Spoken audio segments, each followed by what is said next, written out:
마태복음 20장 17절부터 28절까지 말씀 우리 한 목소리로 합독하도록 하겠습니다. 예수께서 예루살렘으로 올라가려 하실 때에 12제자를 따로 데리시고 길에서 이르시되 보라, 우리가 예루살렘으로 올라가노니 인자가 대제사장들과 서기관들에게 넘겨짐에 그들이 죽이기로 결의하고 이방인들에게 넘겨주어 그를 조롱하며 채찍질하며 십자가에 못 박게 할 것이나 제3일에 살아나리라. 그때에 세베대의 아들 어머니가 그 아들들에 들고 예수께 와서 절하며 무엇을 구하니 예수께서 이르시되 무엇을 원하느냐. 이르되 나의 이 두 아들을 주의 나라에서 하나는 주의 우편에 하나는 주의 좌편에 앉게 명하소서. 예수께서 대답하여 이르시되 너희는 너희가 구하는 것을 알지 못하는도다. 내가 마시려는 잔을 너희가 마실 수 있느냐. 그들이 말하되 할 수 있나이다. 이르시되 너희가 과연 내 잔을 마시려니와 내 좌우편에 앉는 것은 내가 주는 것이 아니라 내 아버지께서 누구를 위하여 예비하셨든지 그들이 얻을 것이니라. 10제자가 듣고 그 두 형제에 대하여 분이 여기거늘 예수께서 제자들을 불러다가 이르시되 이방인의 집권자들이 그들을 임으로 주관하고 그 고관들이 그들에게 권세를 부리는 줄을 너희가 알거니와 너희 중에는 그렇지 않아야 하나니 너희 중에 누구든지 크고자 하는 자는 너희를 섬기는 자가 되고 너희 중에 누구든지 으뜸이 되고자 하는 자는 너희의 종이 되어야 하리라. 인자가 온 것은 섬김을 받으려 함이 아니라 도리어 섬기고 자기 목숨을 많은 사람의 대속물로 주려 함이니라. 아멘. 예수님이 자신의 고난과 죽으심 또 부활에 대한 얘기들을 반복하시거든요. 제자들에게 반복해서 말씀하시는데 오늘은 세 번째고요. 한 번 더 반복하십니다. 유월절 이틀 전에 한 번 더 말씀을 하십니다. 오늘 본문이 세 번째 말씀하시는 부분이고 가장 자세하게 말씀하시는 내용입니다. 네 번에 걸쳐서 십자가 사역들을 제자들에게 말씀하실 때 공통적인 부분이 하나 있거든요. 네 번에 걸쳐서 정말 중요한 사명과 사역을 말씀하시는데 공통점은 제자들의 믿음의 상태입니다. 그리고 그것을 비교라도 하듯이 마태는 예수님이 십자가 사역을 알려주시는 장면, 그리고 여전히 연약하고 부족한 제자들의 이 믿음을 볼 수 있는 그 사건과 장면들을 이어서 기록을 해 나아가고 있습니다. 이런 공통점이 있는데 첫 번째 말씀을 주셨을 때 베드로가 안 됩니다 하고 예수를 말립니다. 예수님 말려요. 16장 22절에 베드로가 예수를 붙들고 항변하여 이르되라고 나와 있는데 한글 성경은 진짜 순화된 것이고 원어를 보면 비난하다, 책망하다, 훈계하다 이런 뜻이 있습니다. 마가복음에 귀신을 꾸짖다 할 때 꾸짖다가 동일한 단어거든요. 뭔가 꾸짖듯이 훈계하듯이 강한 어조의 그 경고의 말투를 가지고 16장 22절에 붙들고 항변했다라고 하는데 멱살까지는 모르겠지만 뭔가 예수님을 흔들면서 강한 어조로 불만을 드러내면서 얘기를 하는 겁니다. 그때 예수님이 사탄아 물러가라 말씀을 하셨는데요. 16장 23절입니다. 우리 같이 한번 읽어보겠습니다. 예수님이 베드로에게 하셨던 이야기입니다. 예수께서 돌이키시며 베드로에게 이르시되 사탄아 내 뒤로 물러가라. 너는 나를 넘어지게 하는 자로다. 내가 하나님의 일을 생각하지 아니하고 도리어 사람의 일을 생각하는도다 하시고, 베드로가 지금 말리고 있는 왜 말리는가? 중요한 이유는 예수님의 삶을 사람의 일로만 생각하는 겁니다. 정치적 메시아, 정치적 구원을 이루실 분, 이렇게 생각을 합니다. 이 땅에 그 정치적인 나라를 세워주실 분, 이렇게 생각을 해요. 예수님은 자꾸 하나님의 일을 얘기하는데 사람의 일로만 이걸 받고 있습니다. 이렇게 생각하는 신앙의 연약함, 이런 가치관, 이런 태도들이 첫 번째 말씀하셨을 때 베드로에게 드러나고 있고 두 번째, 세 번째, 네 번째 말씀하실 때 제자들의 전체적인 모습들이 이렇습니다. 두 번째 예수님의 제자들에게 하셨던 이 십자가 사역을 말씀하셨던 장면을 좀 되짚어 보면 그 말씀을 하시고 이어지는 내용은 누가 큰 자인가에 관심을 두고 얘기하고 있는 제자들의 모습이 이어집니다. 그리고 오늘 본문의 세 번째로 제자들에게 말씀하시는 장면에 이어지는 내용은 뭐냐면 이제 엄마까지 데려와서 자리 싸움을 하고 있어요. 네 번째 연약한 장면은 네 번째로 제자들에게 말씀하셨을 때는 유월절 이틀 전이고요. 정말 막바지에 다다를 때까지 다다라서 제자들에게 말씀하시는 예수님의 모습을 볼 수 있고 그 마음이 어떨까도 우리가 상상해 볼 수 있어요. 예수님은 절절하지만 제자들은 여전히 연약합니다. 그리고 이어지는 말씀이 향유옥합 사건입니다. 향유옥합 가져온 여인을 제자들이 비난하죠. 여기서도 제자들의 상태를 알 수 있습니다. 첫 번째 말씀하셨을 때 베드로 혼내면서 하셨던 얘기가 내가 하나님의 일을 생각하지 아니하고 도리어 사람의 일을 생각하는도다라고 했는데 두 번째, 세 번째, 네 번째 그 얘기하시고 뒤에 비춰지는 제자들의 모습이 여전히 하나님의 일을 사람의 일로 만들어 버리는 이러한 신앙의 모습을 볼 수가 있습니다. 이러한 관점으로 예수님의 사명을 해석하고 그 얘기를 듣고 있으니까 누가 큰지가 중요하고 자리 싸움이 중요합니다. 이 땅에 이루어질 하나님의 나라라고 생각하니까 이 땅의 정치적인 해방들 그래서 얻게 되는 나라 세워질 나라를 생각하니까 누가 큰 자인지가 당연히 중요하고 자리 싸움이 당연히 그들에게 중요한 것들이 되는 겁니다. 향유옥합 사건도 하나님의 일로 보지 않고 사람의 일로 보니까 낭비라는 생각 드는 겁니다. 그래서 책망하는 겁니다.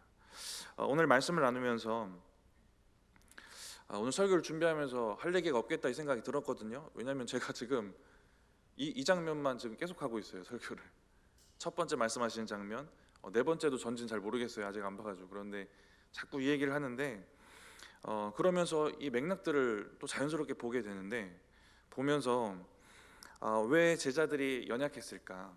왜 연약한 상태가 반복될까? 이번에 설교 준비하면서 여기에 좀 집중이 되더라고요. 그래서 왜 연약한 믿음의 상태가 반복되고 어떻게 이 마음을 넘어갈 수 있을까, 넘어설 수 있을까, 여기에 좀 중점을 두고 오늘 말씀을 나누려고 합니다. 먼저 오늘 본문에 나오는 사건들을 쭉 한번 살펴보도록 하겠습니다.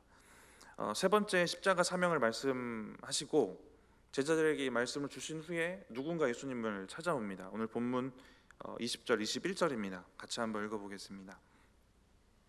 그때 세베대의 아들의 어머니가 그 아들들을 데리고 예수께 와서 절하며 무엇을 구하니 예수께서 이르시되 무엇을 원하느냐 이르되 나의 이 두 아들을 주의 나라에서 하나는 주의 우편에 하나는 주의 좌편에 앉게 명하소서 라는 부탁을 하고 있습니다. 여전히 제자들은 연약한 상태였고요. 예수님의 그 십자가 사역, 예수님이 가장 자세하게 말했던 게 이번인데 이 자세한 얘기를 듣고도 깨닫지 못하고 있습니다. 누가복음에 기록된 이 동일한 본문을 보시면 추가된 내용이 있어요. 제자들이 깨닫지 못했다라는 것을 분명하게 얘기를 거기서 합니다. 누가복음 18장 34절인데요. 같이 한번 읽어보겠습니다. 제자들이 이것을 하나도 깨닫지 못하였으니 그 말씀이 감추었으므로 그들이 이르신 바를 알지 못하였더라 했습니다. 전혀 깨닫지 못하는 제자들의 모습들이 보여집니다. 21절에 오늘 본문 21절에 그렇기 때문에 이런 요구들을 하는 거예요. 사람의 일로 생각하고 듣고 있기 때문에 그렇습니다. 세속적인 권세를 요구하고 있어요. 나라가 세워지면 내가 거기서 한 자리 하게 해달라는 요청을 하고 있습니다. 근데 오늘 본문을 보면 세베대의 아들의 어머니가 아들들을 데리고 와서 예수님께 구하고 있어요. 근데 동일한 내용이 기록된 마가복음 본문을 보면 이 아들들이 누구인지가 나오는데 야고보와 요한입니다. 이 여인은 지금 자기 아들 야고보와 요한의 자리를 청탁을 하고 있습니다. 이 부분을 기록한 마가복음 본문을 보면 오늘 본문 21절과 좀 다른 점이 하나 있거든요. 우리 마가복음 10장 35절 같이 한번 읽어보겠습니다. 세베대의 아들 야고보와 요한이 주께 나와 여짜오되 선생님이여 무엇이든지 우리가 구하는 바를 우리에게 하여 주시기를 원하옵나이다. 무엇이 다르냐면 오늘 본문에는 세베대의 아들들의 어머니가 이 얘기를 하고 있다고 나오고요. 마가복음에는 세베대의 아들 야고보와 요한이 직접 주님께 나와서 요청하고 청하는 것으로 기록되어 있습니다. 청탁하는 주체가 다르게 기록되어 있어요. 왜 다르고 어디가 틀린 것일까? 둘 다 맞습니다. 야고보와 요한 엄마도 청탁의 주체가 되어서 나옵니다. 마가복음 본문처럼 야고보와 요한이 직접 얘기도 했을 것 같고 마태복음 본문처럼 엄마가 얘기도 했을 것 같습니다. 왜 엄마까지 가서 이 얘기를 했을까? 청탁을 안 해보셨죠? 네, 대답을 크게 하셔야 제가 오해를 안 하는데, 청탁을 안 해보셔서 모를 것 같은데 청탁할 때 엄마를 데려가는 게 일반적인 상황입니까? 안 해보셔서 모르겠지만 일반적이진 않겠죠. 엄마를 데려가진 않습니다. 청탁할 때 엄마를 데려가진 않아요. 맞죠?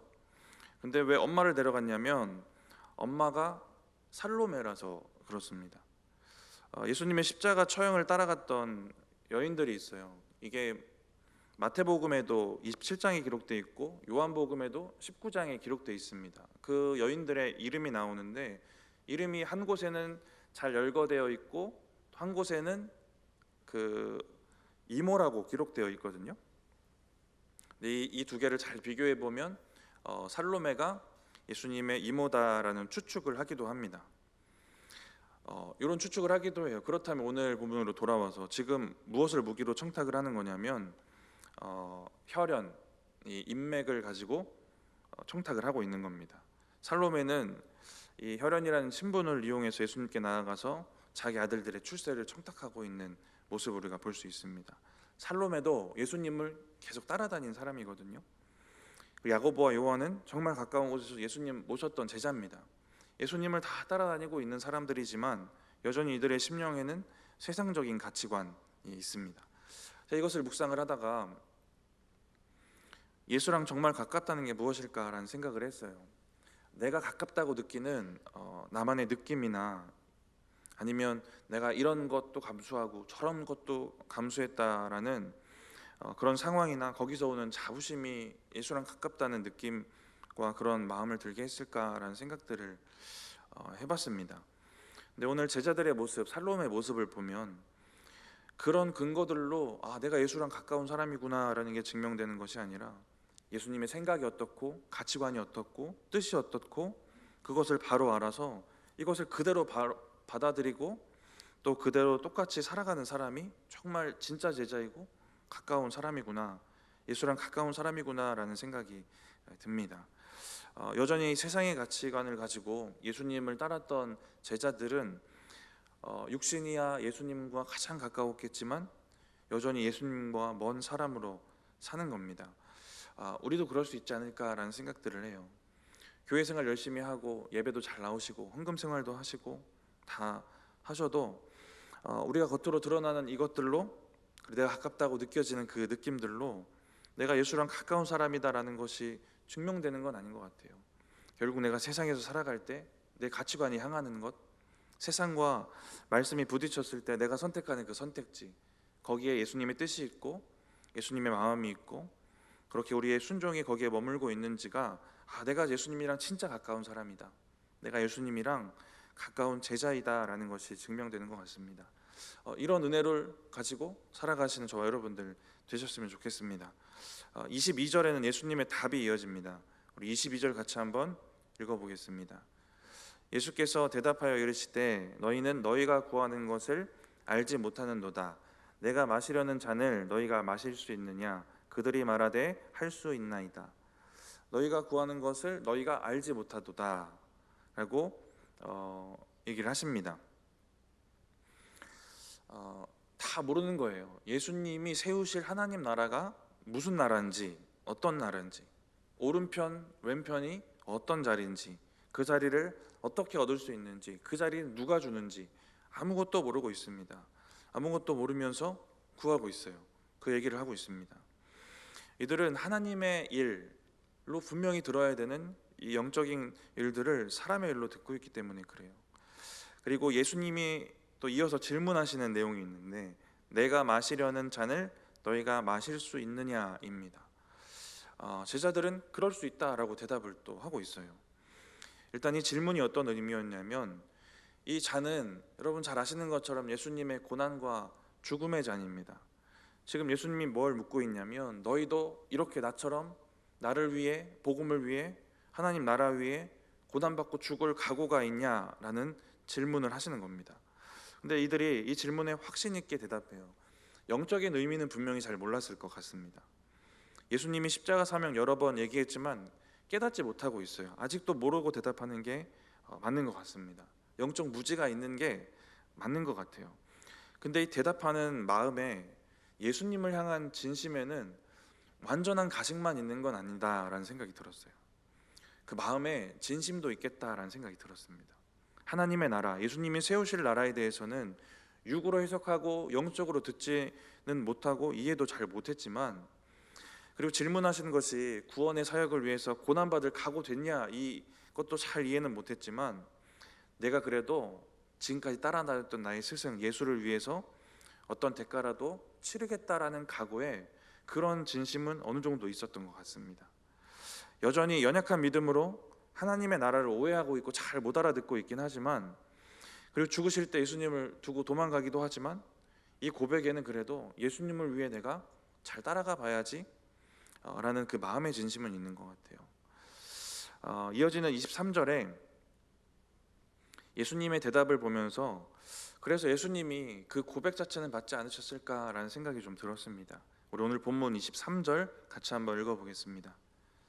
이르시되 너희가 과연 내 잔을 마시려니와 내 좌우편에 앉는 것은 내가 주는 것이 아니라 내 아버지께서 누구를 위하여 예비하셨든지 그들이 얻을 것이니라. 너희가 내 잔을 마시리라. 지금 너희가 하는 고백, 너희가 잘 깨닫지 못하고 있지만 그 고백대로 될 거다라는 말이잖아요. 너희가 내 잔을 마실 것이다. 내가 받는 고난, 죽음, 십자가 이 고난처럼 복음을 위해 하나님 나라 위해 고생하고 고난받는 이 잔을 너희가 받을 것이다 라는 겁니다. 지금은 아니더라도 내가 십자가에 달리는 순간에는 아닐지 몰라도 너희 고백대로 될 것이다 라고 말씀을 하세요. 주님이 저는 당연하지만 아시지 않았을까요? 이들이 언젠가 변화돼서 참 제자의 삶을 목숨을 걸고 감당할 것을 분명히 아셨을 겁니다. 저는 23절이 그때까지 바라보시면서 그 고백이 이루어질 것을 바라보시면서 주시는 답이라는 마음이 들었어요. 내가 마셨던 고난의 잔, 하나님의 구원의 계획을 이루는 잔, 이 땅을 구원하기 위해 내가 죽고 고난당하는 그런 잔을 너희도 받을 것이다. 하나님의 나라를 위해 이 땅을 구원하기 위해 너희도 이런 고난의 잔을 받을 것이다 라는 겁니다. 야고보와 요한이 이 잔의 의미를 언제 정확하게 깨달았을까요? 예수님이 고난당하시고 죽으시고 또 부활의 주님을 만나고 그랬을 때 자신의 예전의 고백을 떠올리고 그 고백대로 그렇게 살게 됩니다. 지금도 주시는 말씀이 충분해요. 고난과 죽음과 부활, 벌써 오늘 본문만 해도 3번이나 주시는 말씀이에요. 지금도 깨달을 수 있는 조건은 충분하지만 정말 깨닫는 시기는 이 두 제자에게는 지금은 아니었어요. 16장에 베드로의 그 위대한 고백 있잖아요. 너희는 나를 누구라고 하느냐 하셨을 때 그 고백에 이어지는 장면이 예수님이 베드로 보고 사탄이라고 하신 장면이거든요.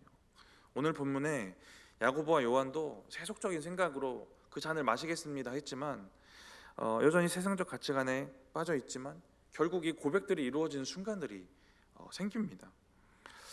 말씀을 보면서 연약하고 부족한 신앙을 가지고 있더라도 하나님께서 하게 하시는 고백이 있다라고 생각해요. 우리의 연약한 순간에도. 마태복음 16장에 베드로의 그 고백에 덧붙여서 이어지는 주님의 말씀이 뭐냐면 이 고백을 할 수 있도록 하신 이가 하나님이다라는 말씀이거든요. 이것을 너에게 알게 하는 이는 혈육이 아니라 하늘에 계신 내 아버지시니라 얘기를 합니다. 그리고 사탄아 물러가라 이 얘기를 들어요. 여전히 연약합니다. 그런데 고백하시게 하는 은혜가 우리에게 때때로 생겨요. 갑자기 충만해지고 갑자기 주시는 은혜로 우리가 갑자기 고백하게 되는 그 순간들이 있습니다. 그 고백의 순간을 마주하게 돼요. 그리고 또 넘어지는 순간도 똑같이 마주하겠죠. 베드로의 인생을 봐도 그렇고 오늘 본문의 야고보와 요한의 인생을 봐도 그렇습니다. 위대한 고백을 하게 하실 때가 있고 또 언젠간 그것을 이루실 날이 오는 겁니다. 저는 때때로 주시는 은혜 가운데 그래서 우리가 먼저는 입술로 잘 고백할 수 있었으면 좋겠어요. 고백이 나왔으면 좋겠습니다. 그리고 그 고백이 이루어질 순간들을 기대하셨으면 좋겠어요. 고백했는데 고백대로 못 사는 거 우리도 많이 우리를 스스로 마주하면서 넘어지고 힘들어할 때 있지만 고백할 수 있는 마음, 고백할 수 있도록 하신 이가 우리 하나님 아니겠습니까? 그런 은혜를 주셨을 때 입술로 저를 고백하고 고백이 이루어지는 순간들을 잘 소망하셨으면 좋겠습니다. 신년을 바라보면서 기도하고 또 하나님 앞에 간구하면서 나아갔을 때 고백하게 하시는 게 여러 가지 있었는데, 그 중에 한 가지는 청년 예배 30명입니다. 제가 이 고백을 했고 이 고백을 이루기에 그 과정 가운데 저는 또 연약하게 넘어지고 부족할 수도 있습니다. 근데 이루실 날이 있지 않겠습니까? 그러니까 이런 것들을 하나님 앞에서 고백하신 은혜, 또 그 과정 가운데 연약하지만 다시 일으켜 세우시겠구나, 또 이루시겠구나, 이런 기대와 소망을 가지고 나아가셨으면 좋겠습니다. 23절에 이어지는 말씀을 보면 내 좌우편에 앉는 것은 내가 주는 것이 아니라 내 아버지께서 주는 것이다, 하나님의 권한이다 라는 말씀을 하십니다. 이렇게 23절에 이어지고요. 야고보와 요한이 자기의 고백이 이루어지는 순간들이 있었어요. 야고보는 제자 중에 가장 먼저 순교했고, 또 요한은 유일하게 오래 살다가 자연사하지만 그 제자의 삶에 고난이 있었을 것이고, 또 막바지에는 유배당하는 고난을 당하기도 합니다. 그 고백이 이루어지는 순간들이 있었고, 그것을 예수님이 오늘 23절에 먼저 말씀해 주시는 것 같아요. 그리고 이어지는 말씀에는 좌우편에 대한 권한이 하나님께 있다라는 얘기를 하십니다. 이렇게 정리해 보면 고백은 받으시고 요청은 거절하세요. 이것을 통해 전해지는 예수님의 마음은 뭐냐면, 너희가 나를 위해 당하는 고난, 복음을 위해 당하는 이런 고난들이 너희가 받는 그런 것들을 대가로 하나님 나라의 자리를 얻는 것, 무언가 하나님께 얻어내려고 하면 안 된다는 겁니다. 너무 당연한 진리지만 우리에게 주어진 고난의 잔들이 있겠죠. 우리의 사명들, 우리가 감당해야 될 것들, 복음을 위해 우리가 짊어져야 될 십자가들 있습니다. 근데 그것들이 하나님께 우리가 무언가 얻을 공로나 대가가 되는 것은 아니다라는 것입니다. 24절 제자들의 반응을 보겠습니다. 이 대화를 목격한 제자들의 반응입니다. 오늘 본문 24절입니다. 열 제자가 듣고 그 두 형제에 대하여 분이 여기거늘. 화가 왜 났을까요? 똑같은 상태라서 화가 납니다. 나머지 열 제자들 역시 두 제자와 마찬가지로 예수님의 십자가 고난을 통해 세워질 나라가 이 땅의 나라, 세상의 나라, 세상적인 이런 가치관과 시각으로 바라보고 있습니다. 예수님 계속해서 영적인 얘기 하시지만 사람의 일로만 받고 있는 겁니다. 그리고 25절에 이런 제자들을 다 불러 모아서 가르치시는 장면이 나오게 됩니다. 오늘 본문 25절 같이 한번 읽어보겠습니다. 예수께서 제자들을 불러다가 이르시되 이방인의 집권자들이 그들을 임으로 주관하고 그 고관들이 그들에게 권세를 부리는 줄을 너희가 알거니와. 세상 사람들은 이렇게 하는 것을 너희가 알겠지만, 이렇게 얘기를 하시는 이유는 뭘까요? 너희들이 가진 가치관이 세상적인 것이다 라는 말씀 주는 겁니다. 세상에 흘러가는 그 힘의 원리, 이것들을 예를 들어 주시면서 너희가 지금 그 똑같은 생각과 가치관으로 하나님의 나라를 바라보고 있다, 이 얘기를 하시는 겁니다. 그리고 이어서 하나님의 나라는 이런 가치관이 아니라 사랑으로, 겸손으로, 섬김으로 세워지는 것이다 라는 은혜의 원리를 마지막으로 가르치십니다. 오늘 본문 26절부터 28절까지 같이 한번 읽어보겠습니다.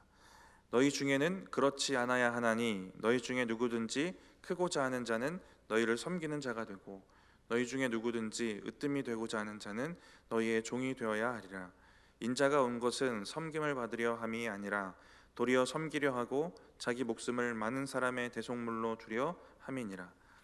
섬기는 자, 종, 이런 사람이 하나님 나라에서 큰 자이다라는 얘기 하시고요. 28절에는 그런 가장 큰 본이 이제 나의 모습이 될 것이다 라는 얘기를 하시는 겁니다. 직접 본이 되어주시는 거예요. 하나님 나라의 주인이신 예수님이 섬기는 위치에 서시고 목숨까지 내어놓으실 정도로 헌신하는 것들을 제자들에게 알려주시면서 자신을 본받으라 라는 얘기를 하시는 겁니다. 이렇게 오늘 본문의 이야기가 이어졌고요. 또 서두에 말씀드렸던 것처럼 또 4번의 네 번째 말씀하실 때까지 연약한 제자들의 모습들이 이어집니다. 왜 연약한 모습이 지속됐고 또 그 가운데 우리가 어떻게 연약한 믿음을 넘어설 수 있을까? 그 사이사이의 얘기들도 좀 되짚어가면서 간단히 좀 살펴보고 마치려고 합니다. 먼저 첫 번째로는 제자들이 말씀을 잘 못 알아듣는 장면이 많이 나옵니다. 그래서 그런지 말씀을 오해하고 자기 마음대로 해석을 합니다. 오늘 본문에 이러한 청탁을 하고 이런 얘기를 하는 것이 기본적인 신앙과 가치관의 문제도 있었지만 19장 28절에 하셨던 이 얘기를 직접적으로 오해하는 거예요. 마태복음 19장 28절을 같이 한번 읽어보겠습니다. 마태복음 19장 28절입니다. 제가 읽겠습니다. 예수께서 이르시되 내가 진실로 너희에게 이르노니 세상이 새롭게 되어 인자가 자기 영광의 보좌에 앉을 때에 나를 따르는 너희도 12 보좌에 앉아 이스라엘 12 지파를 심판하리라. 말씀을 보면 제자들에게 주어지는 권세가 있는데 심판권입니다. 이것을 제자들은 사람의 일로 받는 거죠. 그래서 예루살렘에 가시면 이 땅에 나라를 세우시고 거기서 한 자리씩 하고 그리고 심판하고 다스리는 권세를 우리 12명에게 주실 것이다, 이런 해석을 하는 겁니다. 이런 오해를 해요. 말씀을 잘 이해하지 못하고 깨닫지 못하고 그러다 보니까 오해합니다. 근데 또 열심히 살고 있어요. 이런 모습들을 보여주고 있는 제자들의 모습이 있고요. 이것들이 연약한 모습이 지속되는 근본적인 이유 중에 하나이고요. 두 번째는 아까도 잠깐 나눴지만 자신들의 고생이 보상받기를 원했어요. 지금 맥락 가운데 흐르는 제자들의 심리는 그렇습니다. 오늘 본문 앞에 등장하는 이야기가 있는데 부자 청년 이야기, 포도원 품꾼 이야기예요. 부자 청년은 예수님께 어떤 선행을 해야 영생을 얻을 수 있는지 묻습니다. 포도원 품꾼 중에 먼저 온 자가 나중에 온 자가 같은 품삯을 받으니까 먼저 온 그 품꾼이 불평하는 이야기가 포도원 품꾼 이야기입니다. 이 이야기의 공통점은 자기 공로 내세우는 거거든요. 부자 청년은 자기가 지금까지 쌓아온 선행, 먼저 온 품꾼들은 더 많이 일하는 것을 공로라고 여깁니다. 근데 지금 이야기를 제자들에게 하고 있잖아요. 그리고 오늘 자리 싸움 하는 이야기로 이어지게 됩니다. 이렇다는 건 제자들의 마음에 내가 누구보다도 예수님을 헌신적으로 따랐고 누구보다 먼저 열심히 예수님을 위해 일했다는 자기 공로에 대한 마음이 있었고 그것을 보상받고자 하는 마음이 있는 겁니다. 뭔가 오늘 야고보와 요한이 와서 예수님께 질문하는 그 구절을 다시 되짚어 보시면 예수님 꼭 들어주셔야만 합니다, 이런 뉘앙스가 보여요. 내가 얼마나 고생했는데 들어주셔야만 합니다, 이런 뉘앙스가 보입니다. 마음에 이런 마음들이 있던 거예요. 나의 고생, 나의 그 공로들을 보상받고 싶은 마음들이 있습니다. 세 번째는 예수님이 십자가 사역 3번에 걸쳐서 말씀하실 때 중간중간 삽입된 이야기들이 있거든요. 그 이야기 중에 제가 3가지 말씀드릴 텐데 공통점을 한번 찾아보시겠습니까? 베드로가 용서에 대한 질문을 합니다. 형제가 잘못하면 몇 번이나 용서할까요? 하고 물어요. 두 번째는 바리새인이 이혼에 대한 질문을 하는 장면이 있습니다. 예수님을 시험하려는 목적을 가지고 이혼에 대한 질문을 해요. 세 번째는 부자 청년이 영생에 대한 질문을 합니다. 부자 청년이 찾아와서 어떻게 영생을 얻을 수 있습니까? 라는 질문을 해요. 공통점이 뭘까요? 네. 이럴 줄 알고 제가 답을 준비해 왔습니다. 네. 일단은 질문을 해요. 두 번째 공통점이 중요한데 답을 정해놓고 질문합니다. 네, 답정너라는 말 들어보셨습니까?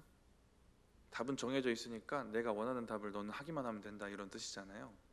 이런 태도로 나아갔던 3명의 사람들이에요. 마태복음 18장 21절에 베드로가 나와서 질문을 할 때 어떻게 얘기하냐면 형제가 죄를 범하면 몇 번이나 용서하여 주리까 얘기를 하시고 뒤에 덧붙이는 자기 답이 있어요. 7번까지 하오리까 합니다. 질문은 하는데 자기 답이 이미 있습니다. 바리새인들이 이혼에 대한 질문을 할 때도 자기 답이 이미 있어요. 그래서 이 답을 하시던 저 답을 하시던 내가 곤란하게 할 수 있다 예수님을, 이런 마음들이 있습니다. 그리고 부자 청년이 영생에 대해서 물었을 때, 부자 청년도 자기 답이 이미 있습니다. 마태복음 19장 16절에 이렇게 말씀하세요. 어떤 사람이 주께 와서 이르되 선생님이여 내가 무슨 선한 일을 하여야 영생을 얻으리이까? 영생을 얻으리이까 하고 질문을 하는데 그 앞에 자기 답이 달려 있어요. 무슨 답이 달려 있냐면 무슨 선한 일을 하여야. 자기 답이 이미 달려 있습니다. 영생을 선한 일을 통해 얻는다라는 자기만의 답이 이미 있어요. 이렇게 답을 정해놓고 주님 앞에 나가면 당연히 주님의 음성을 듣기가 힘든 건 너무 당연한 겁니다. 오늘 본문에도 제자들이 왜 주님의 말씀을 듣지 못할까? 나 정도의 공로면, 이 정도 주님 따라갔으면 이 정도 자리는 주시겠지, 이런 답이 이미 있는 겁니다. 사람의 일로 답을 정해놓고 그렇게 주님께 나아가서 묻고 뭔가 원하는 걸 구하니까 영의 일로 답을 주시는 그거를 듣지 못하는 겁니다. 우리의 심령에 하나님께 기도도 하고요, 또 묻기도 하는데 결국 우리가 우리의 답을 미리 세워놓고 있는지는 우리가 정말 틈틈이 돌아봐야 되는 문제입니다. 자, 네 번째는 소망을 바라봐야 됩니다. 그래야 연약한 믿음 넘어설 수 있어요. 십자가 고난, 십자가 사역을 예수님 말씀하시는데 꼭 빼놓지 않으시는 게 부활입니다. 소망에 대한 얘기도 분명히 하세요. 그런데 제자들이 못 듣는 거예요. 오늘 본문 19절에도 부활을 말씀을 분명히 하십니다. 근데 부활을 염두에 두지 않고 다른 것만 생각해요.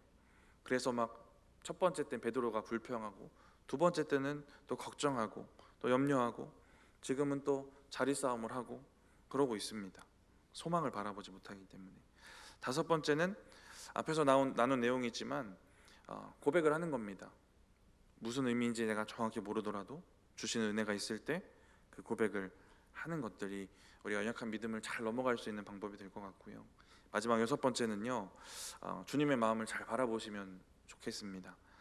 마태복음 16장부터 예수님이 제자들에게만 집중해서 가르치십니다. 그렇다고 대그룹 사역 안 하신 건 아닌데요, 제자들에게 집중해서 제자들을 가르치시는 장면이 나와요.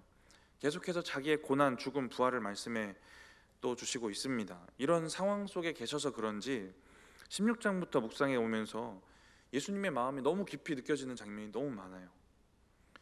제자들이 그런데 이 주님의 마음을 바라볼 수 있었다면 4번까지는 얘기 안 하셔도 되지 않았을까, 이런 생각도 듭니다. 26절 오늘 말씀인데요, 너희 중에는 그렇지 않아야 하나니 너희는 그러지 말아라 입니다. 여기에 담겨진 주님의 마음도 있지 않겠습니까? 너는 나를 따라다니는 제자인데 너가 정말 내 제자면 너희는 세상과 달라야지, 너희는 그렇지 말아야지, 이런 마음이 있지 않겠습니까? 너희는 그러지 말아라, 너희는 내 제자답게 살아라. 세상의 힘의 원리는 이렇고 세상의 가치관에서 원하고 바라는 그 권세는 이런 모양이지만 너희는 내 제자답게 살아라 하시는 마음 아니겠습니까? 이런 주님의 마음을 잘 바라보시는 은혜가 있기를 바랍니다. 말씀을 마치면서 예수님이 십자가 사역을 계속 반복해서 말씀하시고 제자들은 계속 연약합니다. 마지막 이 6가지 나눴던 거를 우리가 같이 기억했으면 좋겠어요. 말씀 그대로 잘 깨달을 수 있는 은혜가 있기를 바랍니다. 내 공로에 대한 마음도 잘 내려놓을 수 있기를 바라고요. 내 생각대로 이미 답을 정해놓고 주님께 나아가지 않았으면 좋겠고요. 소망을 바라보는 믿음이 있었으면 좋겠습니다. 우리의 고백을 이뤄가실 주님을 바라보셨으면 좋겠고요. 무엇보다 주님의 마음을 바라보고 그 마음을 이해하시는 저와 여러분들 되시기 바랍니다. 이러한 부분들을 기억하시고 연약한 믿음 빨리 넘어서서 참 제자의 삶을 올려드리시는 저와 여러분들 되시기 바랍니다. 잠깐 찬양하고 기도하겠습니다.